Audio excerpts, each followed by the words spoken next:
Australia has houses selling for less than a used Toyota Corolla. Not apartments, not cabins, not a fixer-upper. That's really just a shed with delusions. Actual houses standing on land with walls and sometimes even a roof. And no, this isn't a typo or a clickbait scam. It's a real estate market that's basically screaming, "Please take my house. Please." Because across Australia, entire towns are bleeding residents, jobs, and optimism. Drought has turned once green landscapes into cracked clay. Bushfire risk has made insurers treat certain postcodes like toxic waste. And in some places, the main employer left town so quietly you'd think it was a magician. Today, we're counting down 10 Australian towns where home prices are so low, you'll think it's a scam. But here's the catch. The bargains come with consequences. And number one, you're not ready for number one.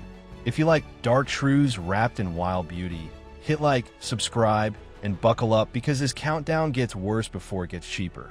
Number 10, Queenstown, Tasmania. Queenstown looks like a town that's been gently scolded by nature for over a century, and nature won. Tucked into Tasmania's rugged west coast, this former mining hub is famous for its surreal, almost lunar hillsides.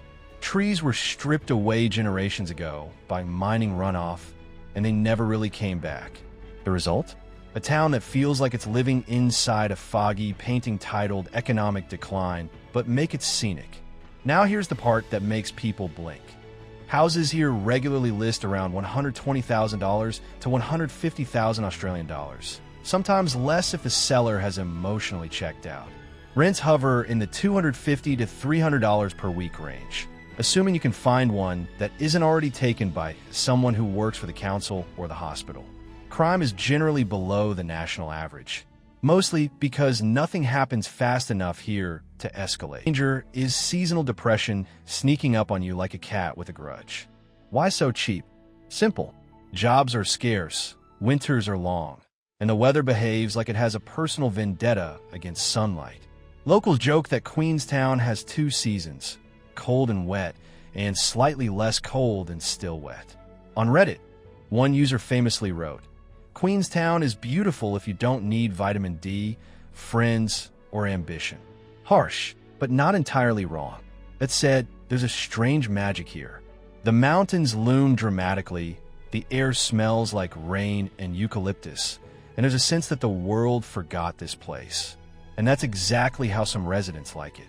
Artists, retirees, and people who've sworn off capital cities drift in, convinced they've found a secret. Sometimes they're right. Sometimes they last one winter and vanish. This town is like a lukewarm cup of tea you forgot about. Oddly comforting, but you're not sure how long it's been sitting there. Life moves slowly, very slowly. The kind of slow where the post office closing early becomes the main topic of conversation for a week. Picture this. You're standing on a weathered porch, mist curling through the valley, mountains rising like ghosts in the distance. It's dead quiet. No traffic, no sirens, just the soft hiss of rain on tin roofs. Peaceful until you realize this silence is permanent. And if you think Queenstown feels isolated, wait until you see what's coming next. Number 9, Port Augusta, South Australia. Port Augusta is where Australia politely stops being polite. This is the official handshake between civilization and the outback, a town that greets you with a blast of heat and says, "You sure about this, mate?" It sits at the top of Spencer Gulf, surrounded by red dirt, salt bush, and the kind of horizon that makes you question your life choices. The prices are what pull people in. Houses here commonly sell in the $130,000 to $180,000 AUD range, with some dipping lower when desperation meets timing. Rents float around $280 to $320 per week, cheap by national standards, but still a stretch for many locals. Crime rates sit above the national average, especially for property crime, which locals explain with a shrug and a lock-your-doors attitude. Port Augusta used to hum with power station jobs. Then the coal plants shut down, and the town exhaled a long, tired sigh. Employment thinned out, young people left, and the real estate market followed them out the door. On Reddit, you'll see comments like, "Port Augusta is great if you love dust, heat, and explaining to people why you still live in Port Augusta. There's affection in the sarcasm, but it's definitely sarcasm. The heat here is not a suggestion. Summer temperatures regularly push past 45 degrees Celsius, turning car interiors into ovens and flies into highly organized, unionized workers with a strict no-leave policy. This is not beach town heat. This is stand still and rethink your existence heat. Still, there's beauty if you squint through the shimmer. The Flinders Ranges rise nearby like a rugged escape hatch. The sunsets explode in colors that look fake. And the community, those who stay, are tough, proudly, stubbornly tough. They'll help you change a tire, but they will absolutely laugh at you for not bringing water. Port Augusta feels like a town that's been waiting for a comeback that may or may not arrive. It's not dead, but it's pacing in the waiting room, tapping its foot. Picture this. You're sitting on a veranda at dusk, the sky melting into purple and orange, warm wind humming through the air. A road train growls in the distance, flies finally clocking out for the night. It's raw, real, and unforgiving. And if you think Port Augusta is intense, just wait until we head west, because the next town comes with forests, coal dust, and an identity crisis. Number 8. Collie, Western Australia. Collie is what happens when a town builds its entire personality around coal, and then the world decides it's done with coal. Nestled inland from Perth, surrounded by jarrah forests and deceptively pretty lakes, Collie looks like a wholesome regional town, the kind you'd expect to see on a cereal box. Then you check the house prices and realize something is very wrong. Homes here regularly sell between $140,000 and $190,000 Australian dollars, with some older places dipping even lower when sellers get nervous. Rents hover around $300 per week, which sounds reasonable until you remember that job security here is about as stable as a Jenga tower in an earthquake. Crime rates are around the national average, spiking occasionally when economic anxiety does what it always does, boils over. For decades, Collie lived off power stations and coal mines. Good wages, strong unions, solid routines. Then closures and transitions rolled in, and suddenly the town found itself Googling, "What now?" Reddit locals often say things like, "Collie's nice, just don't ask what people do for work unless you want a long pause." That pause is the sound of an economy clearing its throat. The thing is, Collie is actually beautiful. Forests wrap around the town, lakes shimmer just outside the suburbs, and Perth is only a couple of hours away. On paper, it should be booming. In reality, it's stuck in limbo, waiting to see if renewable energy, tourism, or sheer optimism will save it. This town feels like a retriever that's been told it can't fetch anymore. Still loyal, still eager, but confused about its purpose. Some people move here betting on reinvention. Others move out quietly, leaving behind cheap houses and unanswered questions. Life in Collie is calm, almost suspiciously so. Shops close early. Nights are quiet, too quiet. You'll hear frogs, wind through trees, and occasionally the distant echo of something industrial that used to matter more than it does now. Picture this. You're standing by a lake at sunset, water glowing amber, forest shadows stretching long. It's peaceful, almost perfect, until you remember that beauty doesn't always pay the mortgage.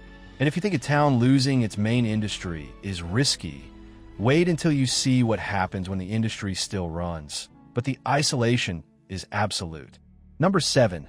Mount Isa, Queensland.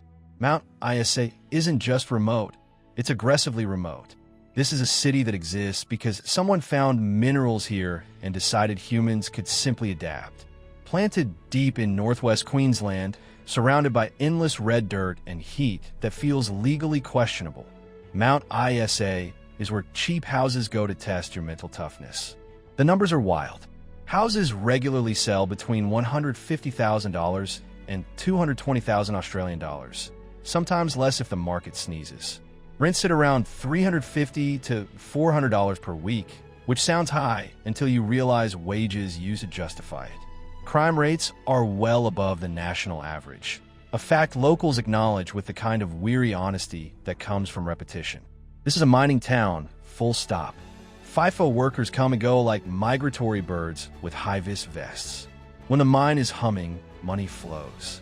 When it coughs, the entire town holds its breath. Reddit sums it up perfectly. Mount Isa is great if you love money and hate everything else. Subtle, accurate. The heat is relentless. Summer days blur together in a shimmering haze where walking to your mailbox feels like a personal challenge issued by the sun. Mosquitoes here aren't just numerous. They're organized, disciplined, and possibly taking notes. Social life exists, but it revolves around pubs, air conditioning, and the shared trauma of living here. And yet, people stay. Some love the outback landscapes, the dramatic gorges nearby, the sense of camaraderie that only forms when everyone is equally uncomfortable. Others stay because leaving means admitting defeat. Mount Isa has a way of daring you to quit. This town feels like a gym membership you never canceled. You keep telling yourself it's good for you, even as it slowly drains your soul. But the paychecks? They whisper sweet nothings. Picture this. You're sitting outside at night, stars exploding across the sky, the air still warm, still heavy. The mine glows on the horizon like a mechanical sunset.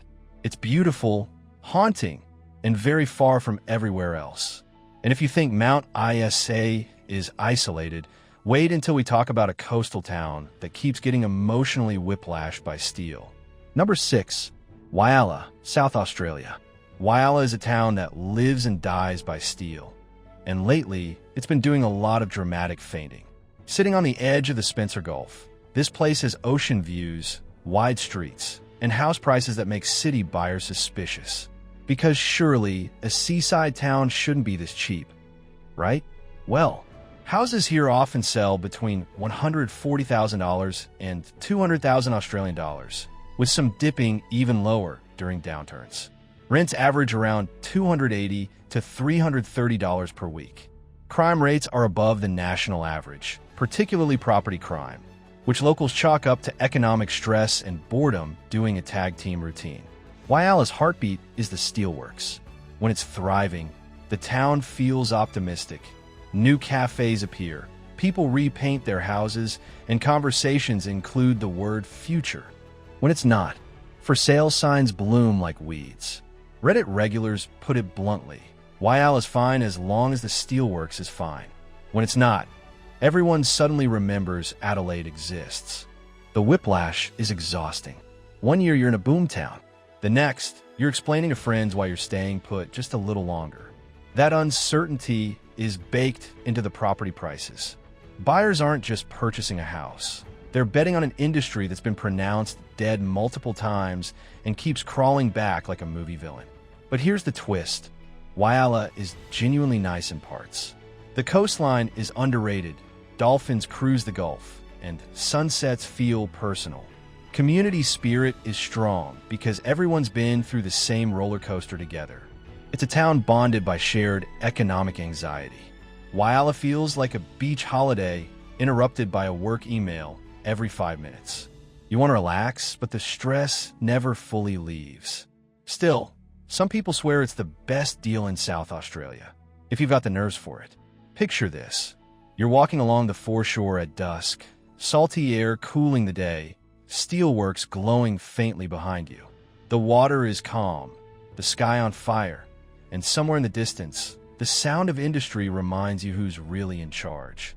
And if you think an industrial town on the coast is risky, wait until we head inland to a place where isolation becomes a lifestyle choice. Number 5, Broken Hill, New South Wales. Broken Hill is less a town and more a beautifully preserved argument against convenience. Sitting way out in far west New South Wales, closer to Adelaide than Sydney in both distance and spirit, this place is iconic, historic, and staggeringly isolated. It's also one of the cheapest places in the country to buy a house, because isolation always collects its rent. Median house prices hover between $120,000 and $180,000 Australian dollars, with some properties slipping under that when sellers decide they've had enough of red dust in their cereal. Rents usually land around $250 to $300 per week. Crime sits above the national average, particularly property crime, a common companion in towns where opportunity packed its bags years ago. Broken Hill was built on mining, silver, lead, zinc, and when the mine slowed, the town didn't collapse so much as stiffen. It became stubborn, artistic, a little feral. You'll hear people online say things like, Broken Hill is amazing for a month. Then the month lasts forever. That sums it up beautifully. The town has museums, galleries, and more heritage buildings than seems reasonable for a place this far from anything. Film crews love it. Artists drift in, get inspired by the vast emptiness, then drift out again when they realize the nearest IKEA is basically a myth. Summers are brutally hot, winters surprisingly cold, and the flies here are not passive, they're assertive. And yet, Broken Hill has soul. The sunsets are biblical. The night sky is absurdly clear. There's a strange pride among locals who stayed when everyone else left. They'll tell you this place gets into your blood, which is either poetic or a medical concern, depending on how long you've been there. This town feels like a beautiful old song playing on a scratched record, still powerful, but you can hear where time has worn it down. Cheap houses are everywhere, but so is the sense that you're stepping into a place that already peaked and knows it. Picture this. You're standing on a hill at sunset, the land stretching endlessly, sky burning red and gold. The town hums quietly behind you, wind carrying dust and history. It's stunning and absolutely, undeniably far from everything. And if you think Broken Hill is remote, wait until we talk about a town that gets wiped out by nature on a semi-regular schedule. Number 4, Charleville, Queensland. Charleville is the kind of town that makes you respect human stubbornness. Because no one lives here by accident. Sitting in southwest Queensland, this place has been punched repeatedly by floods, droughts, heat waves, and economic decline. And every time, it gets back up, dusts itself off, and says, all right, your turn again. House prices reflect that ongoing battle. You'll find homes selling between $110,000 and $160,000 Australian dollars. Sometimes less if the seller has flood memories they'd rather not relive. Rents at around $230 to $280 per week, and crime rates are around to slightly above the national average, fluctuating with population changes and seasonal work. Charleville's history is soaked in resilience. When the floods hit, they don't gently inconvenience the town, they rewrite it. Businesses shut, families leave, and property values reset like a bad video game checkpoint. Reddit commentary is blunt. Charleville is cheap because the river likes to redecorate every few years. Dark humor, but accurate. The weather is a full contact sport. Summers feel endless. Winters can surprise you. And the flies operate like a surveillance network. There's a sense here that nature is always watching, waiting for its moment. Insurance premiums are high, if you can get coverage at all, and that alone scares off many buyers. But there's something admirable about Charleville. The community is tight because it has to be. People look out for each other because no one else is coming. Nights are quiet, stars are sharp, and the town has a strange calm between disasters. It's the eye of the storm, literally and emotionally. Charleville feels like a house that's been rebuilt too many times, still standing, still loved, but carrying the scars in its walls. You don't move here for convenience. You move here because you've made peace with chaos. Picture this. You're sitting outside after sunset, the air finally cooling, the sky a deep violet.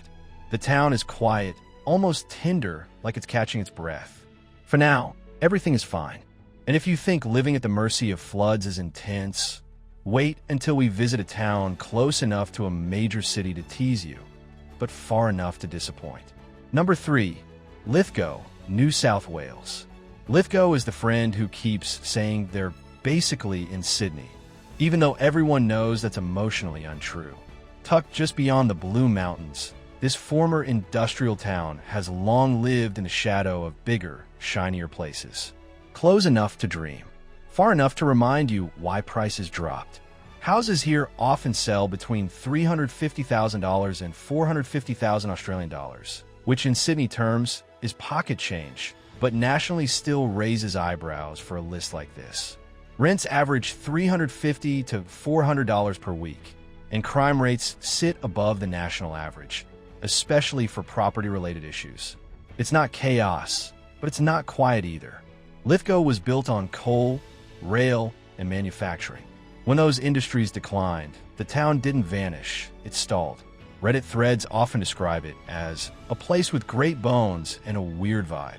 Translation: affordable houses, chilly winters, and a lingering sense that the town hasn't quite decided who it wants to be.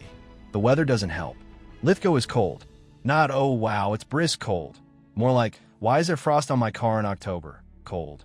Combine that with foggy mornings and aging infrastructure, and you start to see why some people move in full of optimism and leave quietly 2 winters later. Still, there's upside. The surrounding national parks are stunning. Sydney is technically commutable, and for buyers priced out of the city, Lithgow feels like a rebellious middle finger to housing insanity. But the cheapness comes with mood swings, local politics, and a town that can feel heavy if you're not careful. Lithgow is like buying a discounted jacket that looks great on the rack, but once you wear it for a season, you notice the seams. Some people love it anyway. Others wonder why they didn't go 5 minutes further. Picture this. You're standing outside on a foggy morning, breath visible, mountains looming in the distance. The town wakes slowly, quietly. It's peaceful, but with an edge you can't quite shake. And if you think close to Sydney means safety, wait until we head somewhere truly remote, where cheap houses come with isolation dialed up to 11.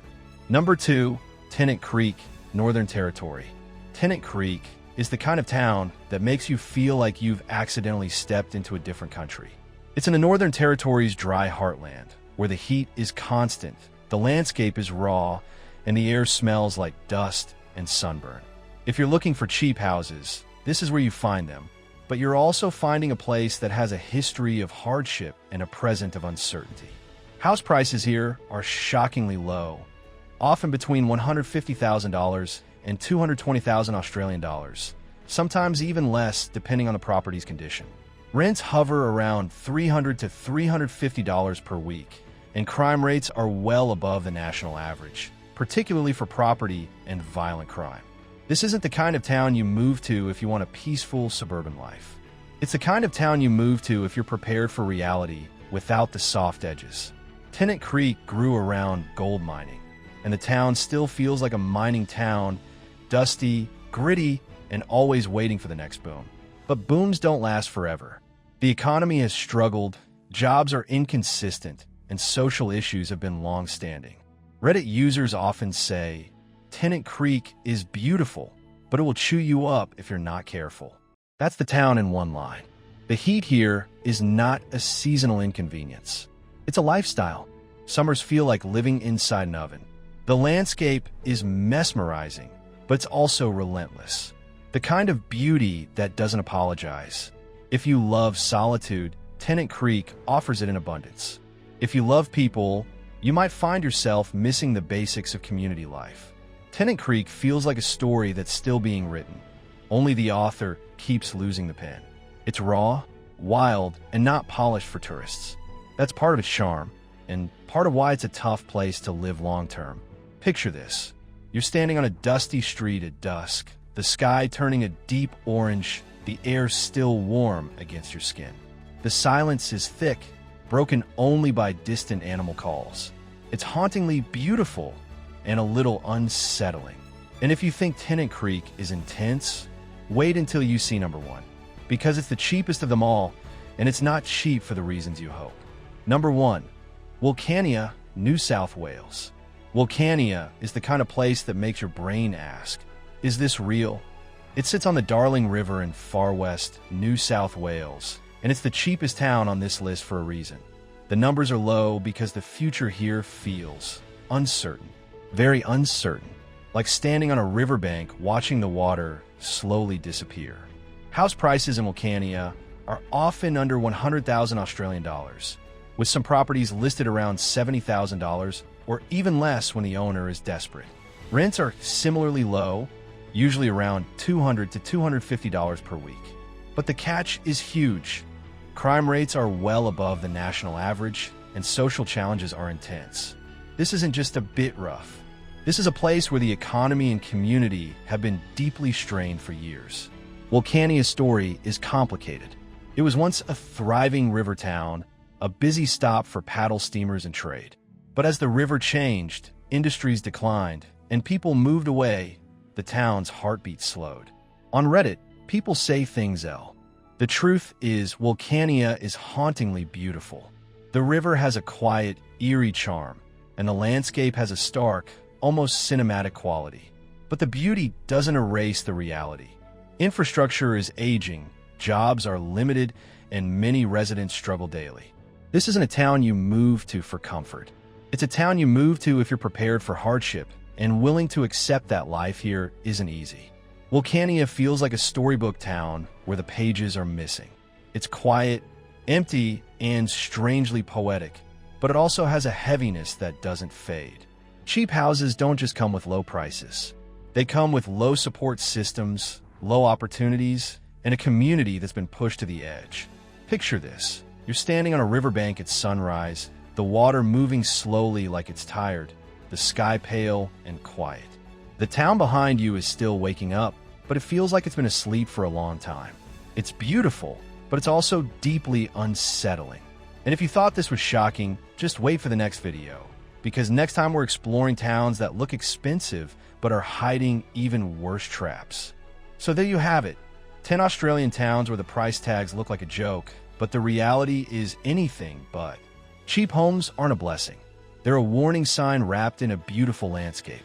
Whether it's drought, isolation, industry collapse, or a climate that treats you like an experiment, every bargain here has a catch.